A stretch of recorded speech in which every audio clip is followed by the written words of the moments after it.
Record.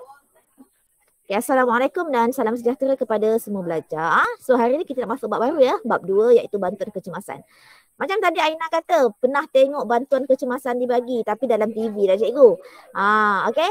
Muizzuddin, pernah tak in your real life, dalam kehidupan seharian kamu, pernah tak lihat orang bagi bantuan kecemasan? Muiz? Ada. Ada? Oh, kat mana? Muiz? Cerita dengan cikgu. Bila kau tengok nampak tu? Ke kampung saya. Kat kampung? Dia kenapa dibagi bantuan kecemasan? Banjir. Apa tu? Banjir. Banjir? Dia lemah ke? Tak ada lah. Habis? Tak tahu cakap aku. Kenapa dia yelah dia banjir, lepas tu dia bagi bantuan kecemasan. Dia bantuan kecemasan tu CPR ke dan dia bagi tu? Ya. Dia pengsan agaknya ya Muiz. Yelah kot. Okey, saya nak tanya anak-anak cikgu kat sini. Okey, siapa yang pandai nak bagi bantuan kecemasan? Tahu tak macam mana nak bagi? Azila tahu tak siapa dekat sini St. John ke ataupun PBSM ke? Mesti dia tahu. Satish PBSM ke Satish? Tak cikgu. Habis tu apa kamu? Taekwondo. Oh, taekwondo. Oh, pandai taekwondo lah. Pertahankan diri aje lah ni. Okay. So, kalau kita lihat kepada bantuan kecemasan yang kamu tahu, apa jenis bantuan kecemasan yang kamu tahu, Azilah? Yang Azilah, apa jenis bantuan kecemasan yang kamu tahu, Azilah? Namanya. Bantuan pernafasan. Bantuan pernafasan tu nama lain dia apa, Azilah? Tahu tak? Tadi baru cikgu sebut tadi. Dengan Muiz tadi tu. Apa tu namanya? CPR. Pandai. CPR. Itulah bantuan kecemasan. Yang bagi oksigen yang kamu cakap tadi tu. Okay. So, kita akan belajar hari ni mengenai bantuan kecemasan. Ada 2 jenis. Okay, yang pertama CPR, yang kedua Heimlich manoeuvre.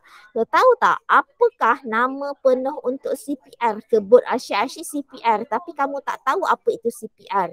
Syujan Nair, cuba bacakan apa maksud CPR itu sebenarnya. CPR stand for Cardiopulmonary resuscitation. Okey, cardiopulmonary resuscitation. Okey, iaitu resusitasi kardiopulmonary. Okey, nama je kardio. Okey, kalau dia sebut tentang kardio ni tentang apa? Kardio ni tentang jantung. Okey.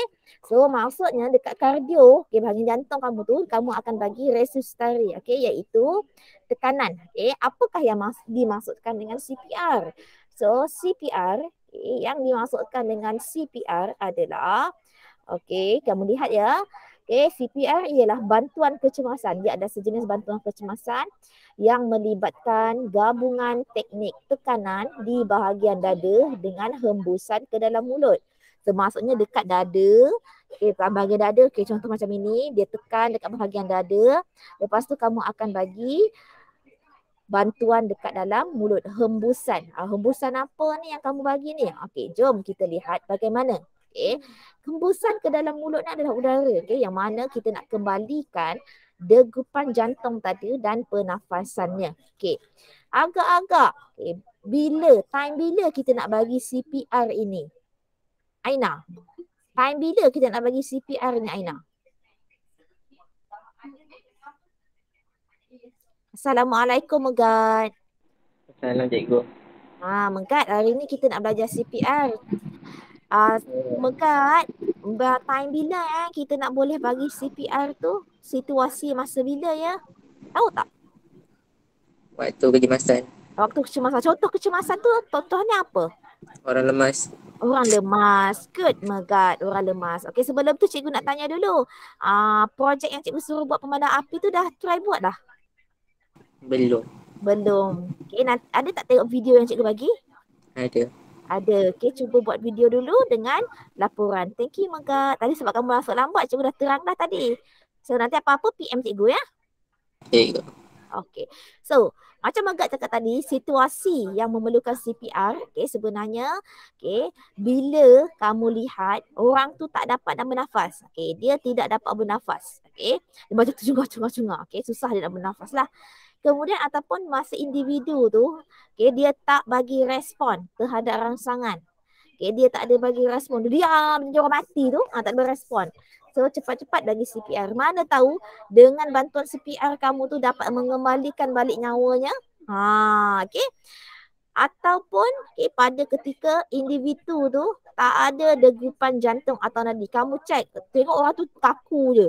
Tapi kamu cek tak ada degupan jantung, tak ada nadi. Nak sementara kamu nak call ambulans. Memanglah first kita akan call 999. Tapi before 999 ambulans tu sampai, paramedik tu sampai, cuba kalau kamu ada pengetahuan mengenai CPR, bagaimana nak buat, cuba untuk lakukan bantuan kecemasan ni. Cuba untuk lakukan bantuan kecemasan ini. So ingat yang pertama, kalau individu tu tak bernafas, dia tak bagi respon dan tak ada degupan jantung atau nadi. Itu adalah situasi, keadaan, keadaan individu yang mana yang memerlukan CPR. So, bagaimana keadaan dia, situasi dia? Macam si Muiz cakap tadi, lemas. Ni contohlah. Salah satunya, lemas. Kena renjatan elektrik. Serangan jantung. Serangan jantung. Kemudian, panahan petih. Terkena panahan petih. So, 4 situasi ataupun 4 punca keadaan. Inilah yang perlu kamu bagikan bantuan kecemasan. Cikgu, kalau selain daripada sini macam mana cikgu kita nak bagi cikgu bantuan kecemasan? Tapi dia dah tak ada degupan jantung. Boleh. So bagilah sahaja bantuan CPR. Ini adalah di antara contoh-contoh keadaan yang memerlukan CPR. Kadang-kadang kena panahan petih ni pun kena hati-hati juga tau. Kadang-kadang badan ni memang dah ada elektrik, so kamu pegang nanti kamu juga yang kena short. Kamu kena pakai dengan bagi dengan keadaan kamu berlapik lah. Kemudian kaedah CPR. Bagaimana? Bagaimana kaedah CPR? Yang macam tadi kamu katalah bagi bantuan daripada mulut ke mulut. So cuba kita lihat. Apa itu kaedah CPR? CPR itu apa? Kaedah dia mudah yang tidak memerlukan sebarang peralatan. Dia hanya menggunakan tenaga je. Orang ramai macam kita ni kenapa? Perlu belajar kaedah CPR sebelum bantuan paramedik sampai. So, tapi kalaulah kaedah yang kamu lakukan itu tak betul, kemungkinan kemungkinan tulang rusuk mangsa boleh patah. Atau udara yang kamu hembuskan dalam mulut dia tu, dia tak sampai dekat dalam paru-paru. Itu penting. So 2 keadaan. Pertama, kemungkinan orang yang tak pandai nak buat kaedah CPR ni, kemungkinan yang pertama, tulang rusuk dia akan patah. Yang kedua, udara yang kamu hembuskan dekat mangsa tu dia tak berapa cukup nak pergi ke paru-paru dia. So kemungkinan dia akan jadi worse lagi. Dia akan jadi teruk. Sebab tu, start daripada tingkatan 4 ni, kamu dah belajar. Nanti kita akan, sebab sekarang ni kita tak boleh bersentuhan. Kita tak boleh buat bersentuhan. So, kita akan melihat video lah. Nanti cikgu akan tontonkan bagaimana kaedah CPR dilakukan. So, kamu praktis dah dengan adik-beradik kamu nanti. Kaedah. Ini adalah kaedah CPR. So, kita lihat one by one. Firstly, kamu periksa dulu respon mangsa. Periksa dulu respon mangsa. Hai, kamu okey ke? Kamu okey ke? Macam itu. Bila kamu ada ternampak seseorang itu rebah secara tiba-tiba ataupun pengsan, pertama sekali, kau pergi kepada mangsa yang pengsan tadi dan pastikan dia selamat. Kemudian kamu tepuk dia. Adakah kamu okey? Tolong. Lepas tu jawab. Lepas tu bila kamu tengok respon dia, kemudian kamu kata kat orang yang dekat sekeliling tu, tolong, okey. Tolong hubungi talian kecemasan 999. Okey. Apa cikgu cakap tadi? Periksa dulu respon dia, kemudian suruh orang sekeliling telefon 999. Okey, kemudian okey, nampak tak ni keadaan dia macam ni, gambar ni?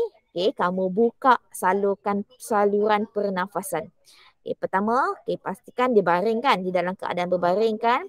Okey, dulu masa belum lagi COVID memang cikgu ada buat apa namanya, latihan lah dengan budak-budak macam mana praktikal, macam mana nak buat CPR dengan betul. Okay.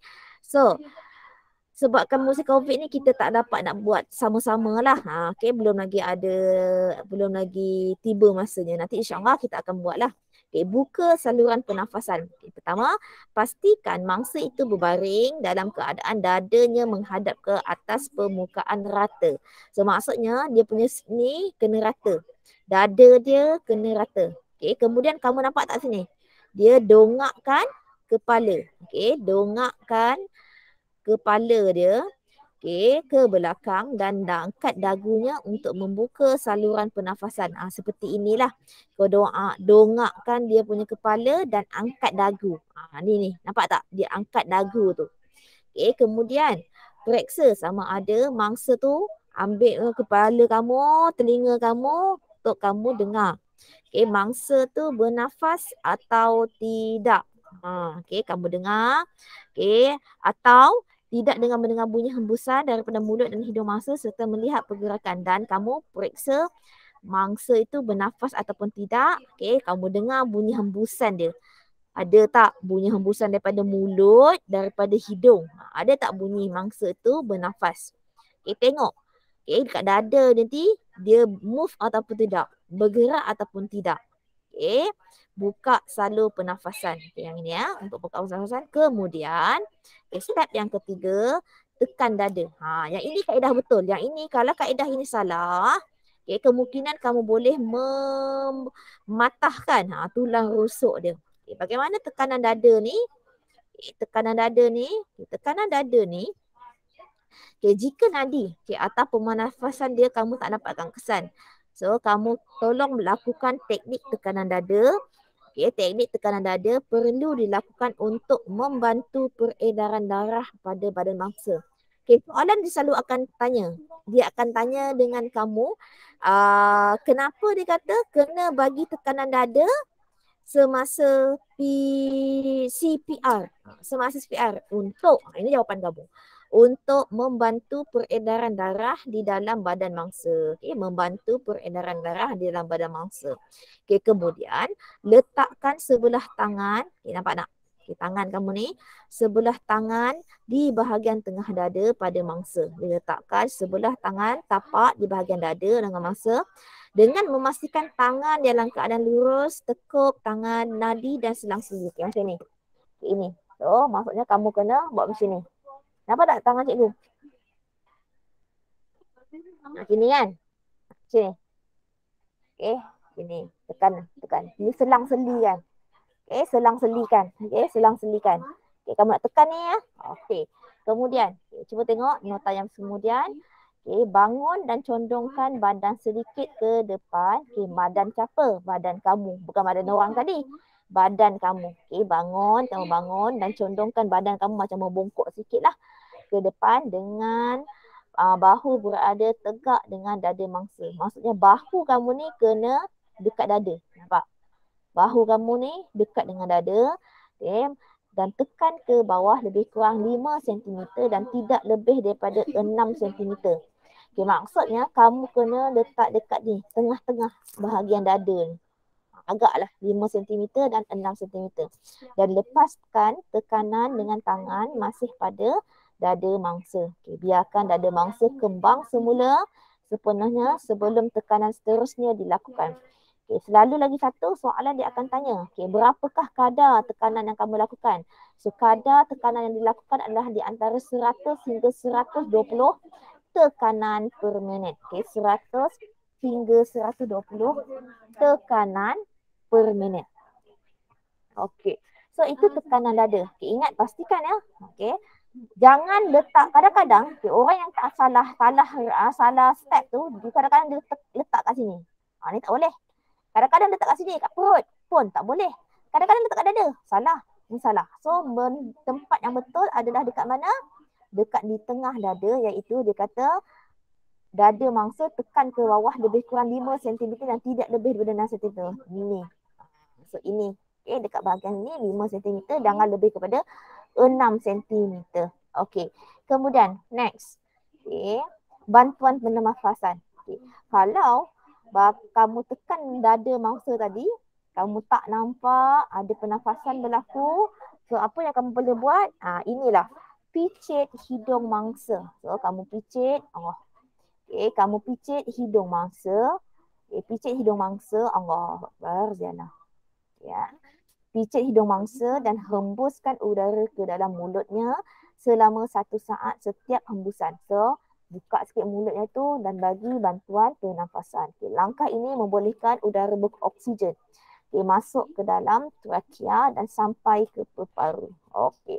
So this is the last step. Okay. Belum lagi last step. Okay. For the first test. Okay. Last kali. Okay. Tekanan dada sebanyak 30 kali diikuti dengan 2 kali hembusan. So maksudnya dekat sini kamu tekan dada dia. Yang step yang nombor 3 tadi tu. Kamu tekan dada 30 kali. Okay. Selangkan dengan 2 kali hembusan mulut ke mulut. Okay. Sehinggalah, okay, secara berulang sehinggalah ambulans tiba dan sehinggalah mangsa sedar. Okay, jika mangsa itu bernafas tetapi masih belum sedar, ubah kedudukan mangsa dalam keadaan mengiring. Ni tegak kan, ni pelantar kan, so kamu iringkan. Kenapa? Sebab dia nak bagi pelancaran pernafasan. Okey. Daripada step 1 hingga 5, faham tak nak buat macam mana nanti? Okay, saya ulang lagi sekali. Pertama, periksa respon mangsa. Okay. Nota. Okay, nota kamu buat nota ni je. Nombor 1, periksa respon mangsa. Kedua, buka salur pernafasan. Kamu salin yang bahagian yang besar ni je. Nombor 3, tekanan dada. Okay. Yang keempat, bantuan pernafasan. Yang kelima, tekanan dada 30 kali, 2 kali hembusan mulut ke mulut. So 5 step ini kena ingat. Okay, 5 step ini kena ingat. Okay, so ingat ada catatan tak? Ada catat tak dekat mana-mana? Azila? Ada cuba tak catat dekat mana-mana Azila? Ada. Aina? Ada cikgu. Catat. Okay, periksa dulu respon mangsa. Buka saluran pernafasan. Saya ada bagi buku teks digital kan. Kamu boleh tengok nanti lagi sekali. Tekanan dada, bantuan pernafasan dan tekanan 30 kali, 2 kali hembusan. Sekejap lagi cikgu nak tanya lagi sekali ni. Okey, kemudian. Dalam buku kerja pun dia dah bagi soalan. So, tolong buatlah ya nanti. Okey, belum lagi habis ni. Okey, sekejap lagi ya. Kepentingan. Apa pentingnya CPR ni? Sebenarnya, kamu dah belajar tentang pengampunan darah, kamu dah belajar tentang respirasi masa form 2 dulu. So, tak ada mustahil lah kamu pun tahu. Iaitu, kaedah CPR yang kamu lakukan ni kenapa? Untuk apa? Untuk memulihkan sistem. Untuk memulihkan sistem peredaran darah mangsa dan membekalkan oksigen ke dalam badan mangsa. Ini kepentingan dia. So, tolong take note yang ini. Kepentingan yang ini. Start daripada sini, kalian yang ini. Kaedah CPR, buat nota cantik contohnya. Apa namanya? Kepentingan CPR. Dua. Yang pertama, tulis peredaran darah mangsa. Yang kedua, membekalkan oksigen ke dalam badan mangsa. Okey, kemudian keadaan tekanan dada dilakukan untuk apa? Untuk menghasilkan peredaran darah secara buatan. Kenapa tekanan dada itu penting? Untuk kamu memastikan peredaran darah kamu untuk menghasilkan peredaran darah mangsa secara buatan dengan mengepam darah melalui jantung. Kaedah ini sangat penting untuk meneruskan aliran darah di dalam mangsa, terutama bagi bagi mangsa yang mengalami serangan jantung yang menyebabkan degupan jantungnya terhenti sekaligus menyelamatkan mangsa. Selain daripada tekanan dada, mangsa tadi pun kamu ada bagi bantuan pernafasan kan? So bantuan kecemasan hembusan mulut ke mulut tadi membolehkan mangsa menerima udara ataupun menerima oksigen. Sebab tu tadi kata membekalkan oksigen ke dalam peparunya. Oksigen akan dijangkut ke otak dan seluruh tubuh mangsa. Kerosakan otak boleh berlaku jika oksigen tidak sampai ke otak dalam tempoh masa. Yang ini, tolong take note ya. Yang ini adalah kesan. Kesan lah. Kalau kamu tak bagi kecemasan tu dengan cepat. Sebab apa? Sebab oksigen tak boleh supply ke otak. Dia tak boleh diangkut pergi otak, so otak tak dapat oksigen. Bila otak tak dapat oksigen, otak dia akan mengalami kerosakan. Dia akan mengalami kerosakan. So itu adalah kesannya lah kalau lambatkan bagi CPR. Kalau dia tak mati pun, kemungkinan otak dia akan rosak. Otak rosak tu umpama apa tau? Umpama mayat yang tiada, yang masih hidup. Mayat yang masih boleh bernyawa tapi dia tak boleh nak buat apa-apa. Dia just macam paralyzed lah. So hati-hati ya. So apa-apa pun, terima kasih banyak masuk kelas saya hari ni. Tapi belum lagi habis. Sebabnya saya nak soal. Yang pertama, cuba tengok praktis formatif 2.1. Yang pertama, terangkan maksud CPR. Terangkan maksud CPR. Saya nak Megat. Cuba baca Megat. Apa maksud CPR Megat? Kecemasan gabungan teknik di dalam mulut, degupan jantung, pernafasan. Itu bahasa Inggeris. Yang mana Megat baca tu? Bantuan kecemasan yang melibatkan gabungan teknik tekanan di bahagian dada dan hembusan ke dalam mulut. Untuk mengembalikan degupan jantung dan pernafasan. Okey Megat? Okey. Ini adalah soalan untuk jawapan yang pertama. Maksud dia minta apa tadi? Dia nak maksud CPR. Kemudian yang kedua. Rizwan ada? Berikan 3 situasi yang menyebabkan pernafasan atau degupan jantung terhenti. Berikan 3 situasi yang menyebabkan pernafasan atau degupan jantung terhenti. Tak ada dah. Syujan Nai. Syujan Nai. Tolong bagi 3 situasi Syujan.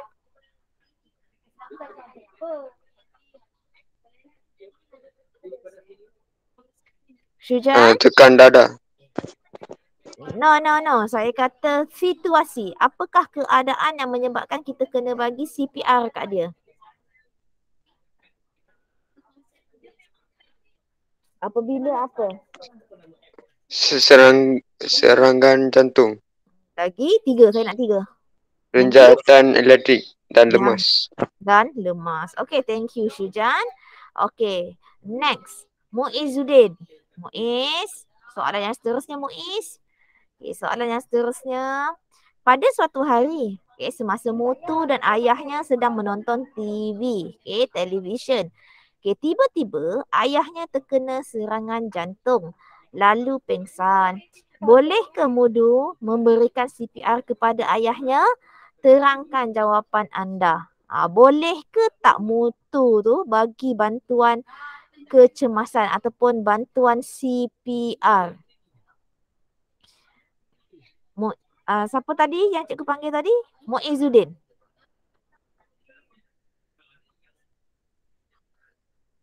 Muizzuddin. Muizzuddin. Ada ke awak dekat talian? Tak ada. Azilah, cuba jawab Azilah. Boleh ke tak Azilah? Mutu tadi bagi Boleh. Kenapa boleh? Sebab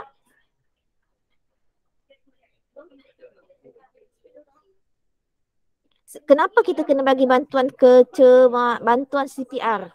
Dia nak menghasilkan apa? Kalaulah tekanan jantung ni, okay, terkena serangan jantung ni, apa yang pertama? Dia tak ada, kiranya dia boleh bernafas ke? Dia susah untuk bernafas. Okay? So maksudnya dia kena menghasilkan kembali peredaran darah. So jawapan kamu yang dekat sini, kamu tulis. Okay, yang pertama kamu cakap macam ni. Okay, saya tulis ya. Okay, kamu tulis boleh. Ini soalan nombor 3 ya. Boleh. Okay, kerana serangan jantung. Serangan jantung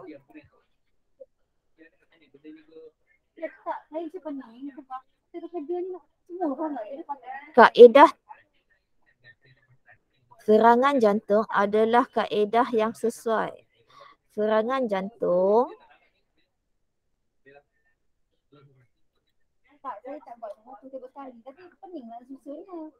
tekanan dada adalah paling sesuai.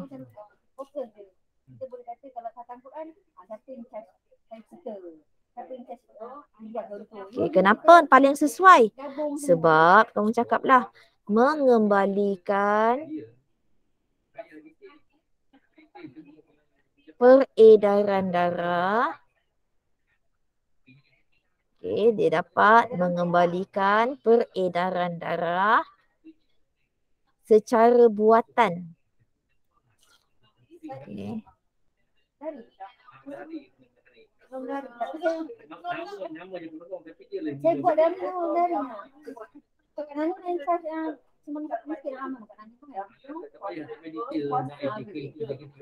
Dengan mengepam darah melalui jantung. Dah siap.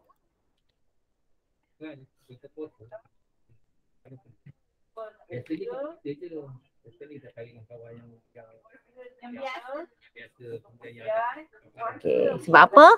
Sebab kita ayat kamu nanti, kalau kamu salin nanti, yang ini tak boleh. Kamu macam ni, yang ini tak payahlah. Ya, boleh kerana ia dapat mengembalikan peredaran darah secara buatan dengan mengepam darah melalui jantung. Itu sahaja jawapan dia.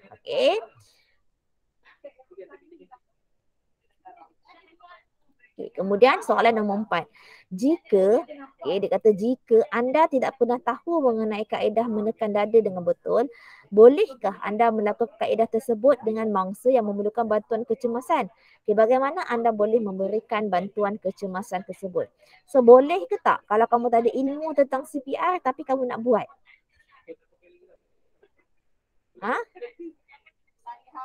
Boleh ke tidak? Aina, boleh tak Aina? Kamu tak ada ilmu tapi kamu nak bagi CPR. Tak boleh. Kenapa? Takut mangsa jadi lagi teruk. So macam mana kamu nak tolong? Panggil telefon 999 ataupun kamu katalah minta tolong kat orang yang pandai. Boleh ya, Nisa? Boleh. Nisa pula Aina. Astagfirullahalazim. Bila masuk pula nama dia Nisa. So itu sahaja kelas kita hari ini. So tolong, siapa yang tak lagi beli buku kerja? Azila dah beli buku kerja. Aina dah beli buku kerja? Dah. Syujan, Megat dah beli buku kerja?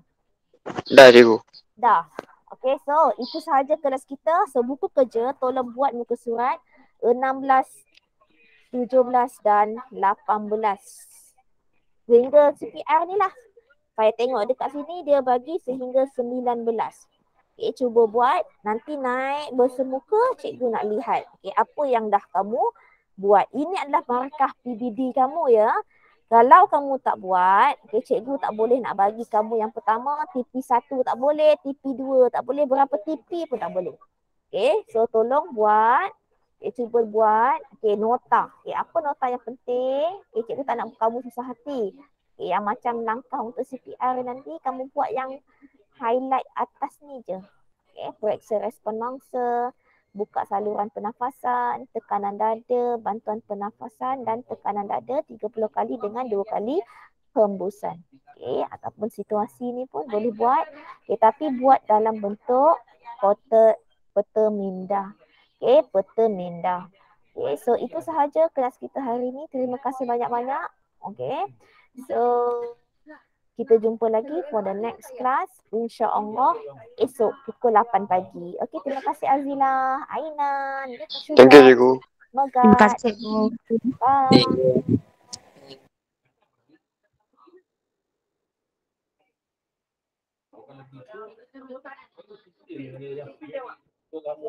you.